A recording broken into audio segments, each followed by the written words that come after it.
ఎన్టీఆర్ ఈ పేరు చెబితే అభిమానుల్లో క్రేజ్ మామూలుగా ఉండదు.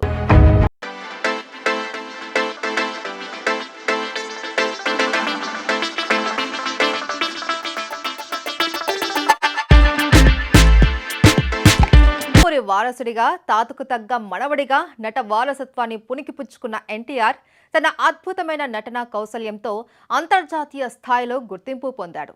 సినిమాల్లో హీరోగా నటించిన తొలినాళ్లలో బొద్దుగా ఉన్న ఎన్టీఆర్ స్టూడెంట్ నెంబర్ 1, ఆది వంటి సినిమాలలో భారీ ఆహార్యంతో కనిపించారు. ఆ తర్వాత క్రమంగా బరువు తగ్గి స్లిమ్గా మారి ఇప్పుడు ఫిట్నెస్కు కేర్ ఆఫ్ అడ్రస్గా మారాడు. ఈ యంగ్ టైగర్ ఫిట్నెస్ మొదటి నుంచి చూసిన ప్రతి ఒక్కరిని ఆశ్చర్యానికి గురి చేస్తుంది. అసలు ఎన్టీఆర్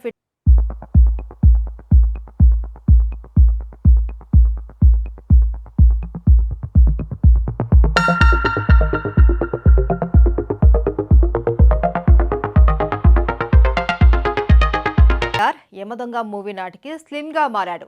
ఇక అప్పటి నుంచి ఎన్టీఆర్ తన బాడీని చాలా పర్ఫెక్ట్గా మెయింటైన్ చేస్తూ ఉన్నాడు. బరువు తగ్గడానికి ఎంతో కష్టపడిన తారక్ బరువు తగ్గిన తర్వాత మళ్ళీ పెరగకుండా ఉండటం పైన కూడా అంతే దృష్టి సారించాడు. జూనియర్ ఎన్టీఆర్ వెయిట్ తగ్గినప్పటి నుంచి ఒకటే డైట్ ఫాలో అవుతున్నాడు అని, ఆ కారణంగానే ఆయన ఫిజికల్ ఫిట్నెస్లో ఏ మాత్రం మార్పు రాలేదు అని సినీ వర్గాల్లో చర్చ జరుగుతోంది.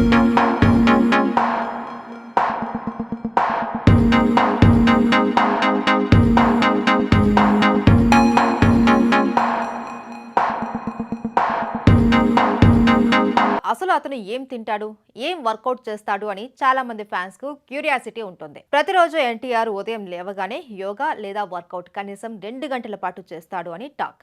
ఆ తర్వాత ఉదయం 2 గ్లాసుల రాగి జావ తాగుతాడట. ఆ పైన నానబెట్టిన బాదం పప్పు వంటి డ్రై ఫ్రూట్స్ తీసుకుంటారు అని సమాచారం. ఆ తర్వాత 2 ఉడకబెట్టిన కోడిగుడ్లను తింటాడు. ఆపై ఫ్రూట్ జ్యూస్లతోనే తారక్ ఎక్కువగా గడిపేస్తాడట. ఇక లంచ్లో కూడా కార్బోహైడ్రేట్ కంటెంట్ తక్కువగా ఉండేలా రాగి సంకటి, నాటుకోడి తింటాడట.